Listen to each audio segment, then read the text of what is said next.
அனைவருக்கும் வணக்கம். நான் உங்கள் மோசஸ் உடையல் ஜோதிடர் வாஸ்து கன்சல்டன்ட் சென்னையிலிருந்து. ஸோ இப்போ இன்றைக்கி பார்த்தீங்கன்னு வச்சுக்கோங்க, இந்த மாதம் வந்து இந்த டிசம்பர் மாத பலன்கள் எப்படி இருக்குதுன்னு நம்ம பார்க்க போகிறோம். ஏன்னா டிசம்பர் மாதம் என்ன கிரக நிகழ்வுகள்லாம் பார்த்தீங்கன்னு வச்சுக்கிங்கன்னா, இந்த மாத தொடக்கத்திலே பார்த்தீங்கன்னா நம்ம அந்த கார்த்திகை தீபம் என்ற திருவிழாவோட தான் நம்ம இந்த மாதத்தையே தொடங்குறோம். ஏன்னா 2ஆம் தேதி பார்த்தீங்கன்னா அந்த கார்த்திகை தீபத்தை வந்து நம்ம கொண்டாட இருக்கோம். ஸோ மேலும் பார்த்தீங்கன்னு வச்சுக்கோங்க, இந்த காலகட்டம் பார்த்தீங்கன்னா கடந்த மாதத்துலலாம் கடந்த ஒரு 6 மாதமாக சனி வந்து வக்ரமாக இருந்தார். ஸோ அப்போ அந்த சனி வந்து வக்ர நிவர்த்தி ஆகக்கூடிய ஒரு வாய்ப்பு இருக்குது இந்த காலகட்டத்தில். ஸோ சனி வக்ரம் இருக்குது. ப்ளஸ் என்னென்னாக்கா குரு பகவான் வந்து கடகத்துலேருந்து மிதுன ராசிக்கு வரப்போகிறார்.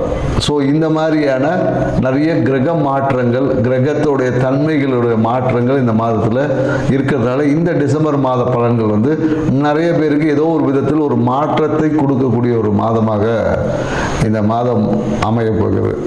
ஸோ அதுதான் வந்து என்னென்னாக்கா அதுதான் இந்த மாதத்துடைய ஒரு நிறைய சிறப்பு அம்சங்கள். அதுக்கப்புறம் பார்த்திங்கன்னா மார்கழி மாதம் பார்த்திங்கன்னா நிறைய விரதங்கள்லாம் இருப்பாங்க. குறிப்பாக என்னென்னாக்கா மார்கழி மாதம் யாரெல்லாம் விரதம் இருக்கணும், ஏன்னா முன்னாடி பார்த்திங்கன்னு வச்சுக்கோங்க, மார்கழி மாதத்தில் நிறைய பேர் இந்த பூசணி பூ வச்சுருப்பாங்க. ஏன்னா திருமணம் ஆகாத பெண்கள் வந்து காலையில் விடிய காலையில் அந்த பூசணி பூவை வந்து வாசலில் வச்சு கோலம் போடுவாங்க. அப்போ அந்த திருமணம் வந்து அந்த நிகழ்வு என்பது நடக்கும். ஸோ அதுவே ஒரு பரிகாரமாக இருந்தது. ஏன்னா மார்கழி மாதம் என்னன்னாக்கா ஆண்டாள் வந்து அந்த திருப்பாவையை பாடி பெருமாளுடைய அருளை பெறதுக்கு திருப்பாவை பாடுவாங்க. அப்போ என்னன்னாக்கா தன் கணவரை அடைவதற்காக அந்த ஒரு நிகழ்வை வந்து செஞ்சு. அப்போ என்னன்னாக்கா இந்த டிசம்பர் மாதத்தில் நாம் அந்த மார்கழியில் இந்த நிகழ்வை நாம் செய்யும் போது முன்னாடி நிறைய பேர் இப்போ பூசணிக்காயை காணோம், பூசணி பூவையும் காணும்.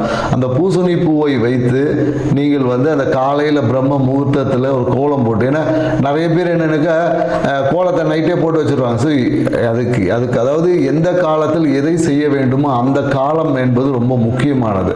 இப்போ நம்ம என்னக்கா நைட்டு விடிய காலையில் எழுந்திரி சோம்பேறித்தனம் போட்டு நைட்டு தூங்கும் போதே கோலத்தை போடுறோம். அது வந்து பலன் தராது.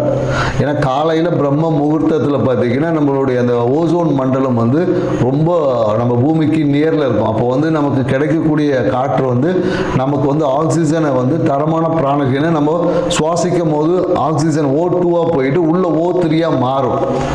புரியுதுங்களா? இந்த ஒரு நிகழ்வு நடக்கும். அப்போ இந்த O3 வந்து அதிகமாக அந்த காலகட்டத்தில் நமக்கு கிடைக்கும் அப்படின்ற ஒரு அறிவியல் தன்மையும் இதில் இருக்குது. அதனால தான் மார்கழி மாதம் நிறைய சிறப்புகளோடு. அப்போ திருமணம் தள்ளி போகக்கூடிய நிறைய பெண்கள் இந்த காலகட்டத்தில் நீங்கள் அந்த பூசணி பூவை வச்சு அந்த சாணி மேலே பூசணி பூ வச்சு கோலம் போட்டு நீங்கள் வரும்போது உங்கள் வாழ்க்கையில் அந்த திருமணத்திற்கான அந்த ஒரு தன்மை வந்து உங்ககிட்ட மேலோங்கும். அப்போது நீங்கள் எதிர்பார்த்த அந்த ஒரு வரன், கணவன், வாழ்க்கை துணை என்பது சிறப்பான ஒரு வாழ்க்கை துணை அமையும் என்பதில் இதுக்குள்ள ஒரு ஆன்மீகம் இருக்கு, அறிவியல் சார்ந்த தன்மைகளும் இருக்கு என்ற நுட்பத்தை புரிந்து, ஏன்னா எந்தெந்த காலகட்டத்தில் ஒரு விஷயத்தை செய்ய சொல்லியிருக்கோம் அந்த காலகட்டத்தில் நாம் செய்வதுதான் சிறப்பான தன்மை. ஏன்னா இன்னைக்கு நாம அட்வான்ஸ் வேர்ல்டு இருக்கும். ஏன்னா இப்போ இருக்கிறதே வந்து பார்த்திங்கன்னா ஒரு என்ன சொல்கிறது, ஒரு கார்ப்பரேட் வேர்ல்டு, ஒரு சிஸ்டமேட்டிக் வேர்ல்டு. எல்லாமே நம்ம வந்து இயற்கையை விட்டு செயற்கையான தன்மைக்குள்ளே தான் ஆய்வுகள் நிறைய போயிட்டுருக்கு. அப்போ இயற்கை தன்மையில் இருக்கக்கூடிய ரகசியங்களை உணர்ந்தால் மட்டும்தான் நம்மளால் அந்த இறைத்தன்மையோட ஆன்மீகத்தில் சிறப்பாக பயணிக்க முடியும் என்ற தகவலோட இந்த டிசம்பர் மாதம் கிரக நகர்வுக்கு ஏற்ற மாதிரி, கிரக தன்மைக்கு ஏற்ற மாதிரி ஒவ்வொருத்தருக்கு எப்படி பலன் இருக்குன்ற டீட்டெயிலாக பார்க்கலாம். வாங்க வீடியோ கொடுக்கலாம். மகர ராசி அன்பர்களுக்கு பார்த்தீங்கன்னா இதை ராசி அதிபதியான சனி பகவான் பார்த்தீங்கன்னா கடந்த ஒரு 6 மாதமாக வக்கரம் அடைஞ்சிருப்பார். வக்கரம் அடைஞ்சு பல்வேறு தொல்லைகளை கொடுத்துருப்பார். ஸோ இப்போ பார்த்தீங்கன்னா இந்த வக்கர நிவர்த்தி அடைந்து உங்கள் வாழ்வில் அற்புதமான பலன்களை கொடுக்க போகிறார் அப்படின்றதான் விஷயம். ஏன்னா இந்த காலகட்டத்தில் நிறைய பேருக்கு இந்த வீடு, சொந்தமாக ஒரு வீடு வாங்கணுன்ற முயற்சிகள் எடுப்பாங்க. இல்லை புதிய வாகனம் வாங்கணும், இந்த மாதிரியான நமக்குன்னு ஒரு வண்டி வாங்கணும்ப்பா, அதுவும் 4 வீலர் வாங்கணும், பைக் இருக்கிறோம், கார் வாங்கணும், சைக்கிள் இருக்கிறோம், வண்டி வாங்கணும், இந்த மாதிரியான எண்ணங்கள் எல்லாமே நிறைய பேருக்கு உதிக்கும். ஸோ அதுக்கான முயற்சிகளை ஈடுபடுவாங்க. இல்லை நிறைய பேர் எனக்கு வீட்டிலேயே வந்து தொழில் அமைப்புகளை வச்சுக்கிட்டு வீட்டிலேயே இருந்து தொழில் செய்யலாம்ன்ற ஒரு அமைப்புகள் எல்லாமே இந்த காலகட்டத்தில் உருவாகும். பொதுவாக என்னென்னாக்கா நண்பர்களோட இந்த காலத்தில் வெளியே போகக்கூடியவங்க வந்து ரொம்ப கவனமாக இருக்கணும். ஏன்னா போகக்கூடிய இடத்துல ஏதாவது வந்து டிராஃபிக்கை தாண்டி போகிறேன்னு சொல்லிட்டு ஒரு பெனால்ட்டி கட்டுறது, இந்த மாதிரியான விஷயங்களுக்கு. ஏன்னா இந்த மோஸ்ட்லி இந்த மகர ராசிக்காரங்களுக்கு என்னென்னாக்கா இவங்களுக்கும் அவங்க ஆஃபீஸில் இருக்கக்கூடிய அந்த தலைமை பொறுப்பில் இருக்கிறவங்களுக்கும் எப்போதும் அந்த அளவுக்கு செட் ஆகலை. ஏதாவது ஒரு விஷயத்தில் இவங்களுக்கு வரக்கூடிய நன்மைகளே யாராவது ஒருத்தன் தட்டி பறிச்சுட்டு போயிடுவான். இவங்களுக்கு ஒரு எல்லாத்துக்கும் கிடைக்கிற மாதிரி இருக்கும், கடைசி காலத்தில் இல்லை அப்புறம் பார்த்துக்கலாம் அப்படின்ற மாதிரி. ப்ரொமோஷன் கிடைக்கிற மாதிரி இருக்கும், எல்லாமே அந்த குவாலிஃபிகேஷன் அப்படின்ற மாதிரி அந்த குவாலிஃபைடு பர்சனாலிட்டியாக இருப்பாங்க. அந்த கடைசி காலம் கிடைக்கும் போது ஏதோ ஒரு சின்ன ஒரு தடை தாமதங்கள் இந்த காலகட்டத்தில் ஏற்படும்.